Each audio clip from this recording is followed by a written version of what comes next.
உலகெங்கிலும் உள்ள mister ladies நேயர்களுக்கு வணக்கம். ஒரு நோய், சர்க்கரை நோய், இல்லை ஹார்ட் பிரச்சனை, இல்லை தைராய்டு, இல்லை வேறு உடல் நலிவுகள் செக்ஸுக்கு ஒரு தடையா? உண்மையில் இல்லை. எந்த நோயாளியாக இருந்தாலும் செக்ஸ் நல்லது. இன்னும் சொல்லப்போனால் பல நோய்களுக்கு செக்ஸ் ஒரு மருந்தாக இருக்கும். இப்போ ஆர்த்ரைட்டிஸ் இருக்குது உடம்புல, அதுக்கு ஏற்ற மாதிரி உங்கள் செக்ஸ் பொசிஷன்ஸை நீங்கள் மாற்றிக்கலாம். எந்த பொசிஷனில் உங்களுக்கு கம்ஃபர்டபுளாக இருக்குது அந்த பொசிஷனில் பண்ணலாம். அல்லது இப்போ ஆண்களுக்கு பிரச்சனை, அப்போ பெண் மேலேருந்து செக்ஸ் பண்ணலாம், அவங்க இனிஷியேட் பண்ணலாம், தூண்டலாம். ஹார்ட் பிரச்சனை செக்ஸுக்கு முற்றுப்புள்ளியா? ஹார்ட் அட்டாக் வருது, செக்ஸுக்கு முற்றுப்புள்ளியா? இல்லை. ஹார்ட் அட்டாக் ஒரு 2 மாதம் செக்ஸில் ஈடுபடக்கூடாது. ஏன்னா அந்த தசைகள் எல்லாம், அந்த அழிந்து போன அந்த உயிரிழந்த செல்கள் எல்லாம் செட்டில் ஆகணும். எல்லாத்தையும் செட்டில் ஆகி ஹார்ட் நார்மல் ஆகிறதுக்கு 2 months 2 மாதம் எடுத்துக்கணும். அதுக்கப்புறம் உங்கள் மருத்துவரின் பரிந்துரையின் பேரில் நீங்கள் செக்ஸில் ஈடுபடலாம். அல்லது ஒரு குத்து மதிப்பாக ஒரு 2 மாடி உங்களால் ஏற முடியுது, மூச்சு வாங்கலை, நெஞ்சு வலி வரல, நீங்கள் செக்ஸில் ஈடுபடலாம். சொல்லப்போனால் செக்ஸை தவிர்ப்பது தவறு. சரி, இப்போ ஹார்ட் அட்டாக் பேஷண்ட்ஸு செக்ஸில் ஈடுபடும் போது என்னென்னலாம் கவனத்தில் வச்சுக்கணும்?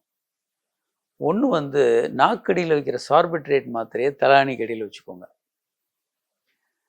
வினோதமான பொசிஷன் எல்லாம் ரொம்ப அட்டம் பண்ணாது. யங் ஏஜில் பண்ண மாதிரி ஒரு வில்லா வளைஞ்சிக்கிட்டு வேறு வேறு பொசிஷனில் பண்ணுறது அப்படிலாம் இல்லை.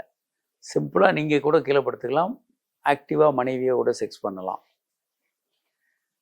வெளியே ஹோட்டலில், புது இடங்களில் மனைவி அல்லாத பெண்களோட செக்ஸ் வச்சுக்காதீங்க. ஏன்னா படபடப்பு அதிகமாக இருக்கலாம், அதில் சிக்கல்கள் வரக்கூடும்.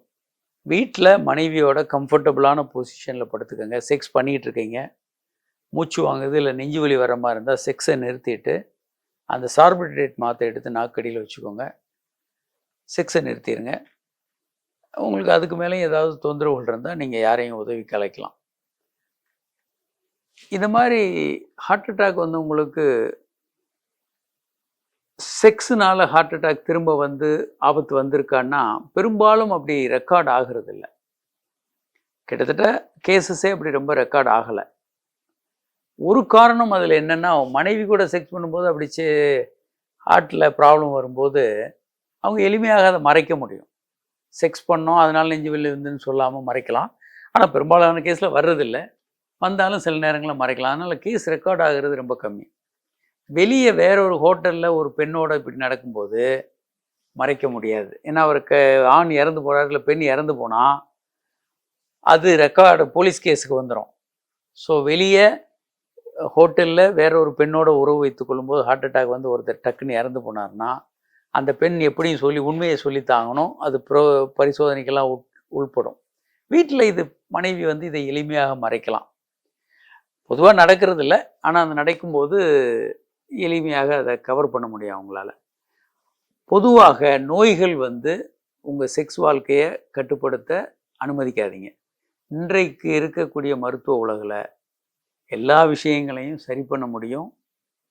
நீங்கள் பால்வினை நோய்கள் தவிர யாரெல்லாம் அப்போ செக்ஸ் பண்ணக்கூடாது? எந்த நோய் உள்ளவர்கள் செக்ஸ் பண்ணக்கூடாது? பால்வினை நோய் இருந்தால் பண்ணக்கூடாது. அதே மாதிரி பார்ட்னருக்கு அவங்களுக்கு பரவக்கூடிய நோய், காச நோய், இந்த மாதிரியான முதற்றோட உதரம் முத்தம் கொடுக்கும்போது அந்த காச நோய்கள் பரவலாம். இருமிட்டாங்க பக்கத்தில், நீங்கள் முகத்தை பக்கத்தில் இருக்கும்போது இருமுறாங்க, அப்போ வரலாம். தொற்று நோய்கள் இருக்கும்போது, இது உதாரணத்துக்கு இப்போது நம்ம எல்லாம் சஃபர் பண்ணோம், பெருந்தொற்று வந்தது. அந்த நோய் இருக்கும்போது அவங்க உறவில் ஈடுபடும் போது ஒருத்தருக்கு இருந்தால் இன்னொருத்தருக்கு பரவுறதுக்கு வாய்ப்பு இருக்குது. இந்த மாதிரி நோய்கள் இருக்கும்போது பண்ணக்கூடாது. மற்ற சமயங்களில் செக்ஸ் வச்சுக்கிறதுல எந்த தவறும் இல்லை, அதனால் எந்த கெடுதலும் வராது. வணக்கம்.